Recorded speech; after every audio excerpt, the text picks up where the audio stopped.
చిన్న విత్తనము చాలు మహావృక్షం పెరగడానికి, చిన్న చిరునవ్వు చాలు బంధం మొదలవడానికి. కళ్ళకు నచ్చిన వారిని కన్ను మూసి తెరిచేలోగా మరిచిపోవచ్చు, కానీ మనసుకు నచ్చిన వారికి మరణం వరకు మరవలేము. నీవు పుట్టిన తర్వాత మట్టి నీ కాళ్ళ కింద ఉంటుంది, నీవు వెళ్ళిపోయే తర్వాత మట్టి నీ మీద ఉంటుంది.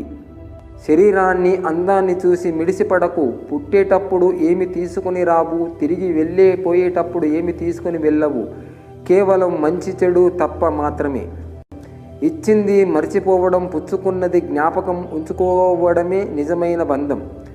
అపనమ్మకముతో పనిని మొదలు పెట్టకు, ఎందుకంటే నీకున్న నమ్మకమే నీ విజయానికి తొలిమెట్టు.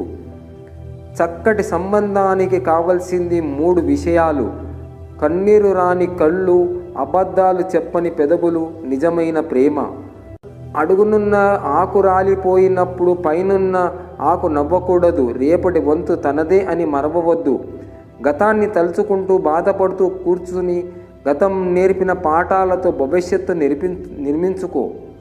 వికసించే పుష్పం నేర్పింది తనలా అందంగా జీవించమని, రాలిపోతున్న ఆకు నేర్పింది జీవితం శాశ్వతం కాదని, ప్రవహించే వాగు నేర్పింది తనలా అవరోధాలు దాటి వెళ్ళమని, మెరిసే మెరుపు నేర్పింది క్షణం అయినా గొప్పగా ఉండమని. నవ్వండి, మీతో ప్రపంచం కూడా నవ్వుతుంది. ఏడవండి, మీరు మాత్రమే ఏడవాలి.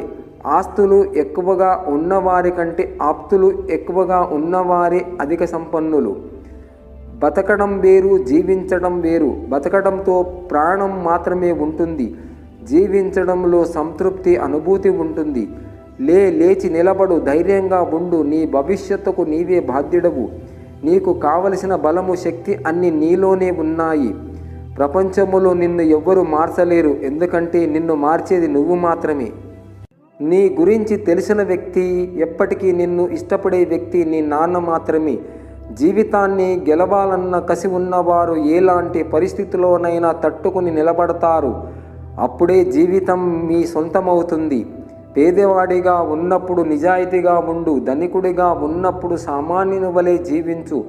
అధికారములో ఉన్నప్పుడు వినయంగా ఉండు. కోపములో ఉన్నప్పుడు మాట్లాడకు. ఇవే జీవితంలో నేర్చుకోవలసిన ముఖ్య మంత్రములు.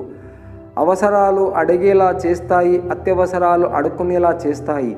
సొమ్ములతోనూ సమయముతోనూ అప్రమత్తంగా ఉన్నప్పుడే అవసరాలనేవి పలకరించినట్లుంటాయి, లేదంటే అత్యవసరాలై పరిగెట్టిస్తాయి. నిన్ను ఇష్టపడేవారు నువ్వు ఎలా ఉన్నా సర్దుకుపోతారు.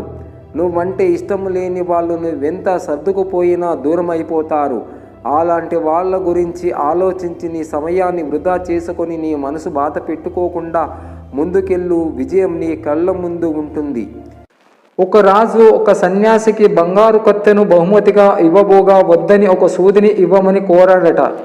ఆ సన్యాసి రాజు నుండి సన్యాసి సూదిని తీసుకుంటూ, కత్తెర వద్దని ఎందుకన్నానంటే సూదికి కలిపే స్వభావం ఉంటుంది. ఈ రోజుల్లో మనుషులకు కావాల్సింది కత్తెర కాదు, సూది అని అన్నాడట.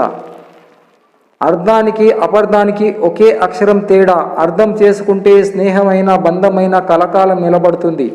అపార్థం చేసుకుంటే ప్రతిదీ దూరమే అవుతుంది. ఏ వ్యక్తి పవిత్రమైన ఆలోచనలతో మాట్లాడినా లేక పనిచేసినా ఎప్పటికీ అతనిని విడవని నీడలా ఆనందం అతని వెన్నంటే ఉంటుంది.